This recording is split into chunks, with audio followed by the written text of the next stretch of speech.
चमचमीत झणझणीत अशी कारली आपण बनवणार आहोत. भरली कारली ही अजिबात कडू लागत नाही. वजनाने 1/2 किलो कारली घेतलेली आहेत.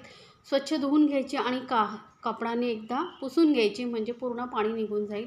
तर कारली बघा, आणि काय केलं आहे मी, मध्यभागी अशी चीर देऊन त्याच्या आतमधल्या ज्या बिया असतात ना, त्या सर्व काढून टाकलेल्या आहेत. आणि छोट्या साईजचीच कारली घ्यायची बरं का, म्हणजे काय होतं आपल्याला भरायला सोपं पडतं. आणि जेव्हा मोठी कारली घेतो तर मग मध्यभागी चीर देऊन त्यांना भरावं लागतं, 2 तुकडे वगैरे करून. मग त्यातला मसाला जो भरतो ना तो बाहेर होतो. त्यानंतर ह्या कारल्यांना काय करायचं, थोडंसं मीठ घ्यायचं आहे आणि हाताने असं पूर्ण व्यवस्थित चोळून घ्यायचं आहे. म्हणजे काय होईल, यामधला जो कडवटपणा आहे कमी होतो आणि याला जो पाणी सुटल्यामुळे हे कारलं जे आहे थोडं मऊ होतं, ज्यामुळे लवकर शिजतं. तर याच पद्धतीने थोडंसं मीठ लावून आपण ही कारली अशी साईडला ठेवून देणार आहोत. तर कारल्यांना सर्व जे आहे मी मीठ लावून घेतलेलं आहे.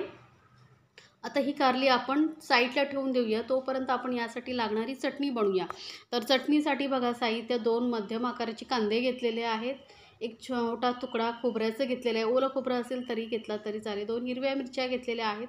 सोबतच अर्धा इंच आल्याचे तुकडे आणि 10-1 लसणाच्या पाकळ्या घेतलेल्या आहेत. आणि 1/2 कप एवढे शेंगदाणे घेतलेले आहेत.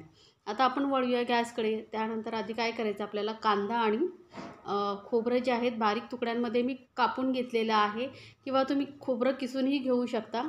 आता गॅसवरती तवा ठेवलेला आहे. त्यामध्ये आधी सर्वप्रथम आपण शेंगदाणे भाजून घेऊया. गॅस मध्यमवरती ठेवायचे आणि शेंगदाणे आपण हे थोडेसे असे कुरकुरीत होईपर्यंत आपण भाजून घेऊया. म्हणजे काय होईल, साल व्यवस्थित निघेल. हे शेंगदाण्याचं कूट तयार असेल तर तेही घातलं तरी चालेल. आता शेंगदाणे बघा थोडे भाजले गेलेले आहेत. आता हे मी काढून घेते आणि थंड करून आपण याची साले काढून घेणार आहोत. तोपर्यंत काय करायचं आहे, आपल्याला या तव्यावरती घालायचं आहे 1 मोठा चमचा भरून धणे आणि 1 छोटा चमचा आपण इथे जिरं घेतलेलं आहे, किंवा अर्धा चमचा जिरं घेतला तरी चालेल, किंवा धने जिरे पावडर असेल तीही घातला तरी चालेल. पण जेव्हा आपण हे सगळं साहित्य जेव्हा ताजं यामध्ये घालतो ना कुठल्याही पदार्थामध्ये, त्याची चव खूप छान येते. त्यामुळे मी धणे आणि जिरं भाजून घालते. तर धणे आणि बघा लगेच भाजलं गेलेलं आहे, काढून घेऊया आपण. आणि या तव्यावरती आपण कांदा, खोबरं, बाकीचे जे साहित्य आहे ते भाजून घ्यायचे. पण आधी आपल्याला यामध्ये खोबरं भाजून घ्यायचं आहे. कारण काय होतं माहिती आहे, खोबरं आधी भाजून घेतल्यामुळे ते पटकन भाजलं जातं. जर कांद्याबरोबर भाजलात ना तर ते व्यवस्थित भाजत नाही, कच्चं राहतं. त्यामुळे आधी यामध्ये काहीही न घालता आपण असं सुकं खोबरं भाजून घेणार आहोत. तेल वगैरे काही घालायची गरज नाही आहे, कारण खोबऱ्याला स्वतःचं तेल सुटतं. तर हे बघा, खोबरं आपलं भाजलं गेलेलं आहे, चांगलं असं लालसर झालेलं आहे. आता हे खोबरं काढून घेतल्यानंतर कांदा, आलं, लसूण आणि हिरवी मिरचीही आपण घालून घेणार आहोत. आणि यामध्ये आपण आता थोडंसं तेल घालूया आणि कांदा आपण थोडा लालसर होईपर्यंत भाजून घेणार आहोत.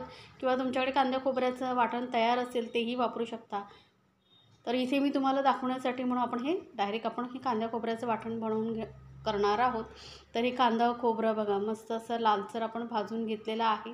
कांदा चांगला लालसर होत चाललेला आहे आणि गॅस मध्यमवरती ठेवायचा आणि कांदा चांगला असा लालसर होईपर्यंत आपण भाजून घेतलेला आहे. बघा कलर छान चेंज झालेला आहे आणि मीडियम गॅसवरतीच भाजते बरं का.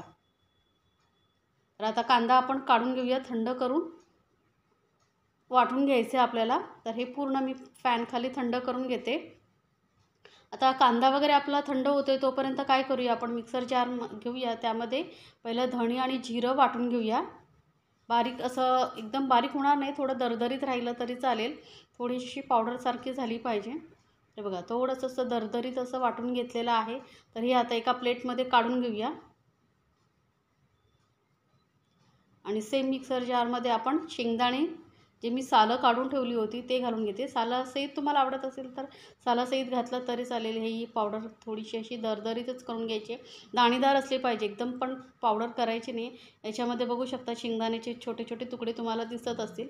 असं हे वाटून घेतलेलं आहे. आता याच मिक्सर जारमध्ये कांदा, खोबरं, आलं, लसूण बाकीचे साहित्य होतं ते घातलेलं आहे. पण यामध्ये पाणी अजिबात घालायचं नाही आपल्याला. मिक्सर थोडा बंद चालू करून आपण हे एकदम बारीक असं वाटून घेतलेलं आहे. बघा सुकंच वाटून घ्यायचं आहे, पाणी अजिबात वापरायचं नाही, नाही तर काय होईल, चटणी पातळ होईल आणि मग ते आपण जेव्हा कारल्यामध्ये भरू तेव्हा बाहेर येऊ शकते. आता यामध्येच आपण घालणार आहोत 2 चमचे सफेद तीळ.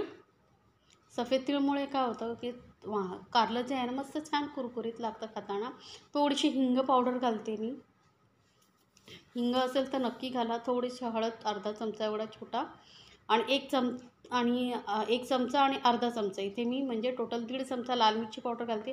पण आपण हिरवी मिरचीही वापरलेली आहे. तर तुम्हाला तिखट किती हवं आहे त्यानुसार तुम्ही हिरवी मिरची आणि लाल मिरचीचं प्रमाण कमी जास्त करू शकता. अर्धा चमचा गरम मसाला पावडर घालते. सोबतच ना अर्धा चमचा इथे मी चाट मसाला किंवा आमचूर पावडर जे तुम्हाला आवडत असेल ते घालू शकता. थोडंसं आंबटपणा नक्की घाला, छान टेस्ट येते. थोडीशी घालते साखर आणि सर्वात शेवटी आपण यामध्ये घालूया चवीनुसार मीठ. तर मीठ लक्षात ठेवा, आपण कारल्यांनाही लावलेलं आहे त्यामुळे त्यामध्ये मीठ असतंच. फक्त आपण हे मसाल्यांपुरतं आणि वाटणापुरतंच आपण चटणीपुरतं मीठ वापरायचं आहे. बाकी कारल्याला मीठ लावलेलं आहेच. तर आता हे सर्व साहित्य चांगलं असं मस्त मिक्स करून घेतलेलं आहे बघा. छान असं एकजीव झालेला आहे. आता आपण कारल्यामध्ये हे भरून घेणार आहोत. पण त्याआधी काय करायचं आपल्याला, हे कारली जे आहेत हाताने अशी दाबून घ्यायची आहेत. म्हणजे काय होईल, यामध्ये जे पाणी सुटलेलं आहे ना ते व्यवस्थित निघून येईल. बघू शकता हे पाणी बघू शकता निघतं आहे. आणि ही कारली बघू शकता आता ना थोडी मऊ झालेली आहे, सॉफ्ट झालेली आहे. त्यामुळे काय होतं लवकर कारली शिजली जातात. तर ही अशी कारली हाताने दाबून दाबून यामधलं जे पाणी सर्व आहे काढून टाकायचं आहे. बघू शकता किती पाणी निघतं आहे. यामुळे ते कडवटपणा कमी होतो आणि कारली खाताना अजिबात कडू लागत नाही. तर ही कारल्यांमधले पाणी सर्व काढून घेतल्यानंतर हा जो आपण मसाला बनवून ठेवला आहे तो पूर्ण व्यवस्थित दाबून दाबून भरायचा. पूर्ण व्यवस्थित कारलं भरून घ्यायचं आहे आपल्याला. ते बघा कारली मस्त अशी मी भरून घेते. वरपर्यंत व्यवस्थित भरून घ्यायची आहेत. अशी कारली पटापट भरून घेऊया.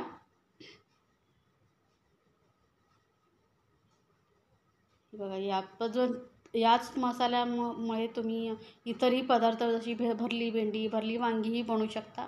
चवीला छान होतात. आता गॅसवरती कढई ठेवलेली आहे आणि कढईमध्ये 2 मोठे चमचे तेल घेतलेले आहे. तेल तापलं का यामध्ये आपण ही कारली अशी उभी ठेवायची आणि ही चांगली अशी सर्व बाजूने खरपूस भाजतील अशी आपल्याला ही भाजून घ्यायची. गॅस एकदम मीडियमपेक्षा कमी ठेवायचा आहे आणि गॅसला मीडियम ठेवून आपण याला झाकून वाफवून घेऊया. छानपैकी अशी खरपूस भाजून घेऊया सर्व बाजूने. मध्यमपेक्षा कमी ठेवल्यामुळे काय होतं व्यवस्थित भाजली जातात, कुठेही कच्ची राहत नाही. तर बघा ही अशी अलटून पलटून सर्व बाजूने या कारल्यांना भाजून घ्यायचं आहे. गोल गोल फिरवत हे कारली आपण भाजून घेऊया.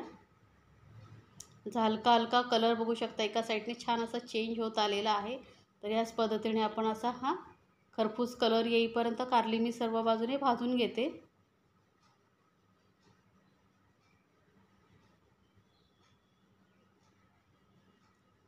तर कारली बघा आता ह्याला परत आपण झाकून सर्व बाजूने शिजवून घेऊया. मस्तपैकी खरपूस भाजून घेऊया आणि गॅस लक्षात ठेवा मीडियमपेक्षा कमीच ठेवायची आहे किंवा. तर आता मी परत झाकून कारली शिजवून घेते. तरी बघा आपली कारली भाजून झालेली आहेत. मस्त कलर आलेला आहे. सर्व बाजूने छान अशी खरपूस भाजली गेलेली आहे. तर एकदा नक्की बनवून पहा आणि मला सांगायला विसरू नका बरं का तुम्हाला ही रेसिपी कशी वाटली. अशा छान छान रेसिपीसाठी आपल्या चॅनलला सबस्क्राईब जरूर करा.